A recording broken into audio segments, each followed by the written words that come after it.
Hello, my name's Anne, and on behalf of Great Heights Training I'd like to welcome you back to the Assessor Refresher course. Within this session we're going to be looking at a range of work-based assessment methods, and this will allow us to explore not only the actual methods themselves but consider the strengths and limitations of these. Within the range of assessment methods that are available, the 7 most common used work-based assessment methods are as follows: direct observation, examining of work products, learner statements, discussions with the learner, oral or written questions, RPL or recognising prior learning, and also the use of others in terms of witness statements or testimonies. So the first of the methods we'll look at is direct observation. And this is considered to be the main and most authentic method of assessment, as one of its strengths is an assessment of real-life activities. So the assessor is physically present whilst the learner is carrying out work tasks, which provides an opportunity to make observation notes, write your report, also to video record or use audio recording where possible to establish the evidence in a stronger format. So it's used to assess performance, and any write-up is always written in the past tense in terms of what somebody did achieve rather than what they're actually doing at the time. So in terms of the strengths as an assessment method, it's considered a reliable view of the standard competence in terms of physically being able to do that. It's also learner-led through the task that they're actually completing, and it can result in depth evidence, something that you may not be able to capture in other methods, and it can also cover a range of criteria very simply. Also, if you have a weaker student who is not comfortable with expressing themselves in the written context, then it provides an opportunity for them to show their strengths in terms of showing the skills that they do have if they're unable to actually explain what they do. But unfortunately there are also some limitations. We touched on in the last session about need to make arrangements when planning, and this is one method that obviously clearly needs to be planned in advance, particularly if there's a stated activity, if the learner needs access to equipment or a particular setting, and also needs to fit in with the needs and requirements of the company. So the learner may need to actually seek agreement with a line manager. The other thing is that any form of observation in terms of live TV, so to speak, it can be affected or disrupted by events that are beyond the learner's control. And it may be that they're called out of that situation and they may need to attend something else, so that the observation would need to be rescheduled. Another consideration is that a learner may be nervous and not be able to perform to their normal standard when under almost examination conditions. Some individuals may not really feel comfortable or be able to demonstrate the true skills. So examining work products, this can be anything that an individual produces in the course of carrying out their task. It's a more popular use is within business admin and customer service, occasionally used within social care, health and social care and other areas. So the learner brings what they have produced at work, so letters, care plans, invoices, reports, or producing something actually physically, something that they've made. Obviously from a verified point of view, it's important that these are accessible, and it may be that sometimes photographic evidence is needed to be used to take photos of work products, or for example within a business environment or IT environment, it may be necessary to scan items or to screenshots of databases, etc., in terms of something that has been created or produced by the individual. You also obviously need to make sure that confidential information is on any of the workbooks. We talked before about ensuring that there is reach with regards to the policies and procedures of organisations. But it's used to assess performance and can be seen to be really motivational for learners, as they're able to actually create products and provide evidence of something that they have done and have achieved in the work setting. So the result of their learning is personal, and it does actually support reflection and development for the individual. So with regards to some of the limitations that need to be just considered, obviously we mentioned confidentiality. There may be restrictions on the use of products, and also permission. It's really important that anything that's used, permission is received in case the individuals within the work setting or the company has restrictions on how it is actually used. Normally within a learner setting, and the assurances that it's only used for the purpose of establishing what the learner has been able to achieve, then it isn't normally a problem. Okay, so the learner's statement or personal statement used to be called a reflective account or journal, and I think the context of this has changed to allow a little bit more scope. The reflective journal obviously was an individual relaying the tasks that they had completed. The learner's statement does allow an individual to also express maybe the way that they would do something. Again, we've referred previously to a situation that may not occur on a regular basis, whether it's health and safety linked, that an individual could also express how they would deal with a particular situation.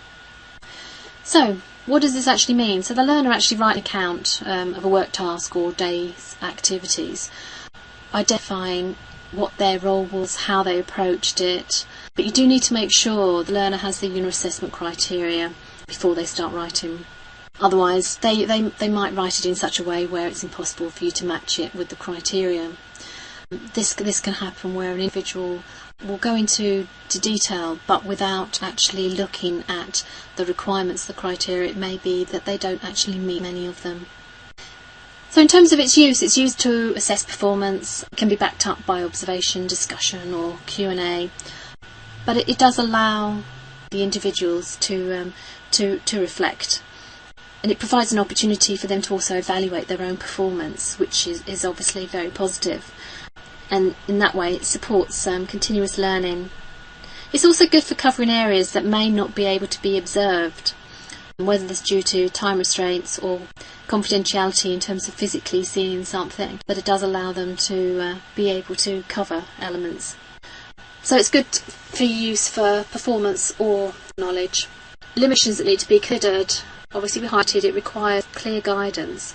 You do need to make sure that the learner understands what they're achieving. Although it is a description and a statement based around what they're doing, there may be elements that are missed out. For example, if someone was using a software package and they described the task they did, they may not consider thinking about what were the options that they had, why did they choose that particular piece of software, what were the advantages, what sort of conversation took place with other team members to ensure the quality of that particular outcome.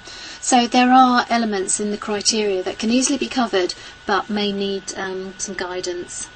The other element also is if that it's not covered with the criteria, then it's very frustrating for the learner if they've put a lot of time and effort into creating a statement that can't be used fully. I mean, it can be a lengthy process for the learner if the task requires a detailed explanation, but I think the overall outcome is very positive and the individual does gain from that. Looking at the discussion, this used to be referred to as professional discussion. So the assessor and learner will have a discussion about a certain task or work product which is produced, and this is obviously in line with the criteria requirements. It's important to note that it isn't a question and answer situation. It should be open-ended questions so that an individual can actually expand and explain their input, their feelings about something, and definitely not. And no, it's not suitable to have yes or no answers within this context.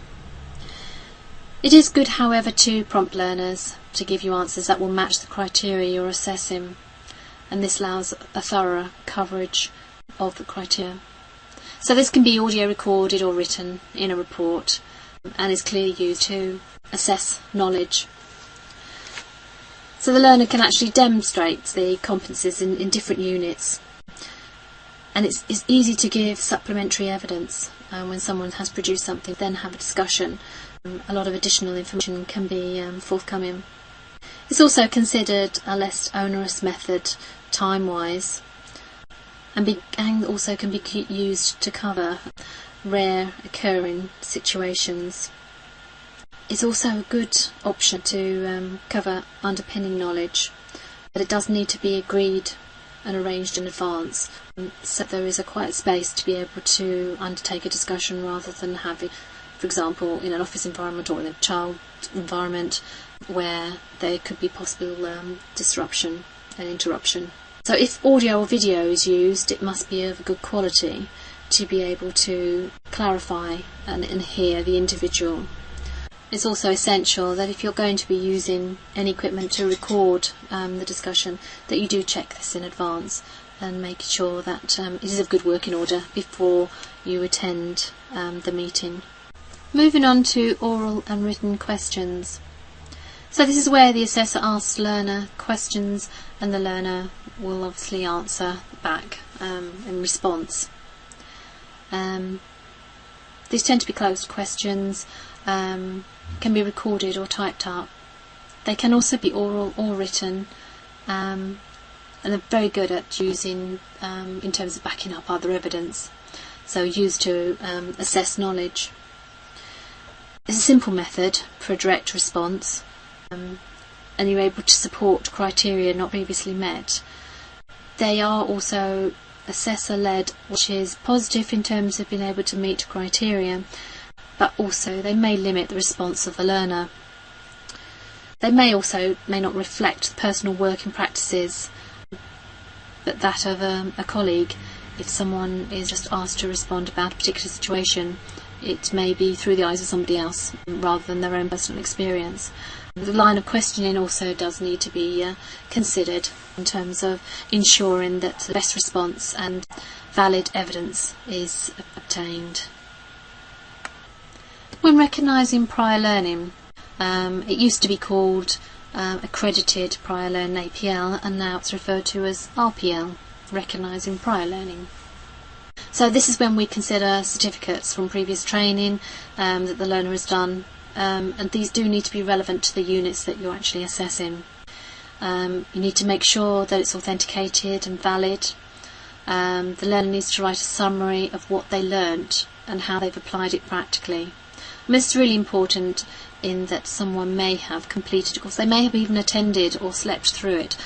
So it's important that individuals establish what they've actually learnt from it and how it's applied in the context of their current job role. You also need to be careful of expiry dates. For example, health and safety certificates or first aid certificates.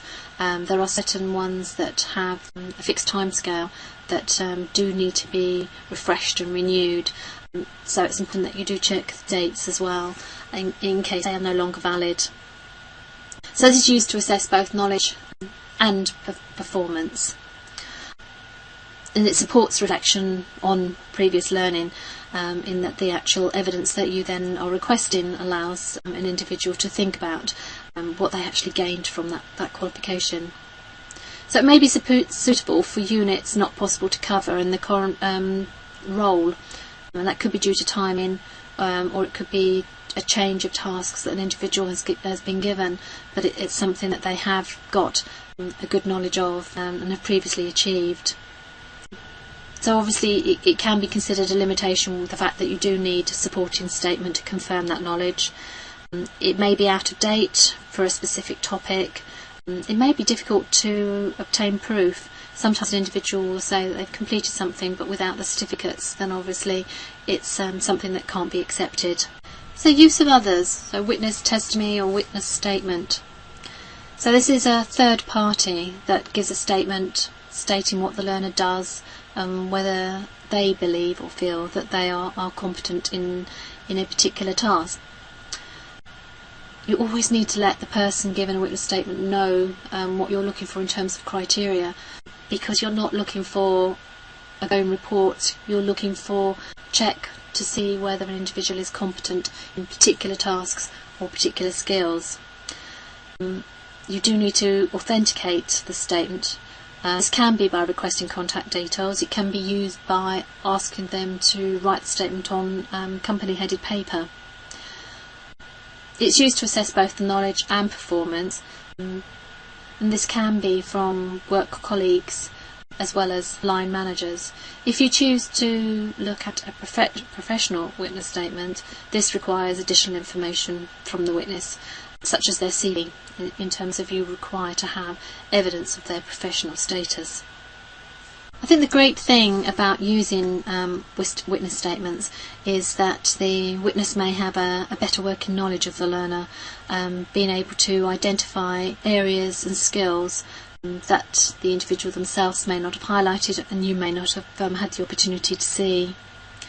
It's also flexible, as maybe any witness, such as peer, customer or manager, which allows a lot of scope for a lot of information to be collected. Again, you probably need advanced planning due to availability of a witness, also maybe some planning on your behalf in terms of giving some guidance.